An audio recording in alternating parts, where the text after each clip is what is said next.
நான் ராஜலட்சுமி பேசுறேங்க. இந்து முன்னணி கட்சியில வந்து ஒரு மனு கொடுக்கறதுக்காக வந்திருக்கோங்க. நாங்கள் எஸ்பி நகர் பகுதியில் இருக்கோங்க. 10 வருஷமா அங்க கோயில் நடத்தி வழிபட்டு வந்துட்டு இருக்கிறோங்க. எங்களுக்கு ஒரு 2 பேர் மட்டும்தான் எங்களுக்கு அது இடையூறா இருக்கிறாங்க. அவங்க சொன்னபடி நாங்க கோயில் முக்காவாசி கட்டிட்டோங்க. அவங்க என்ன சொன்னாங்க, இல்லைங்க இந்த கோயில் இங்க இருக்கக்கூடாது, ரொம்ப டார்ச்சர் பண்ணிட்டே இருக்கிறாங்க. சரின்னு சொல்லிட்டு இந்த போலீஸ்கிட்ட மனு எல்லாம் கொடுத்துருக்குறாங்க. எங்களுக்கு கோயில் வந்து நிரந்தரமா இருக்கிற மாதிரி நீங்க எல்லாரும் வந்து உதவி செய்யுங்க. கோயில் வந்து எல்லாரும் வழிபட்டுட்டு என்னென்ன வேண்டுதல் பண்றாங்களோ அது எல்லாமே நிறைவேறிட்டு இருக்குதுங்க.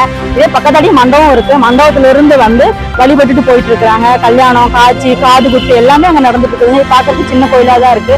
அந்த கோயில் நிரந்தரமா இருக்கிறதுக்கு மக்கள் சார்பாகவும் அங்க பொதுமக்கள் சார்பாகவும் உங்கள்கிட்ட வேண்டி விரும்பி கேட்டுக்கொள்கிறோம். அந்த கோயில் இருக்கும்போது நீங்க வழிநடத்து.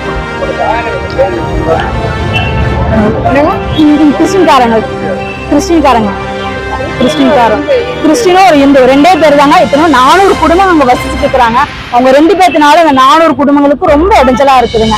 உங்களுக்கு கோயில் நிரந்தரமா இருக்கிறதுக்கு உதவி பண்ணுங்க. இன்னும் அரசு சார்பாங்கன்னா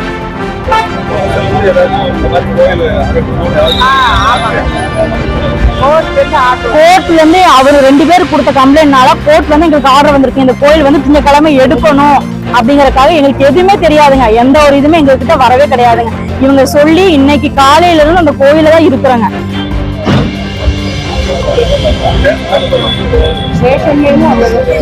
ஸ்டேஷன்ல மேல்முறையீடு தாக்கல் பண்ணுங்க அப்படின்னு சொல்லி இருக்கிறாங்க. தாக்கல் பண்ணிட்டு வந்திருக்கிறோங்க. அவங்க சொன்ன மாதிரி கொண்டு போய் லெட்டரும் கொண்டு போய் கொடுத்துட்டு வந்திருக்கிறாங்க.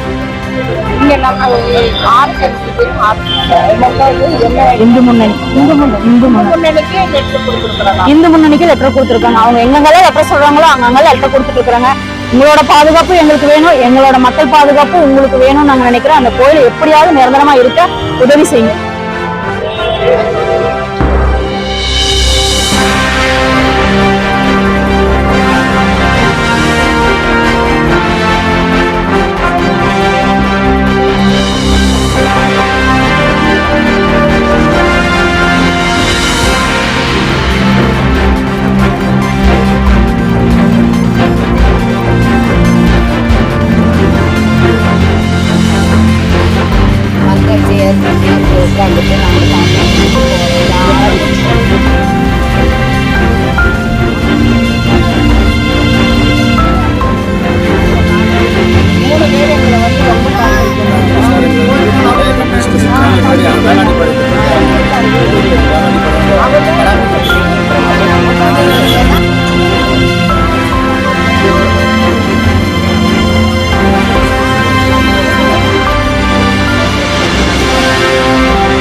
எங்களுக்கு கோயில் வேணுங்க. அவங்க ப்ராப்ளம் வந்துச்சு, நாங்கள் அதை கூட வேணும்னு சொல்லி ஒதுக்கிட்டோங்க. எந்த ப்ரோக்ராமும் நாங்கள் வச்சுக்கிறதே இல்லைங்க. ஒண்ணுமே இல்லைங்க. எந்த ஒரு ஃபங்க்ஷன் வைக்க ஓடி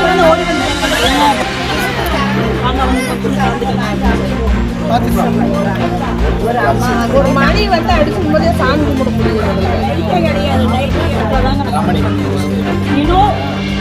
சாயந்தரம் நோம்பி அன்னைக்கு வந்து நாங்க வந்து ஒரு சின்ன வயசு பிள்ளைங்களா வந்து சாணியெல்லாம்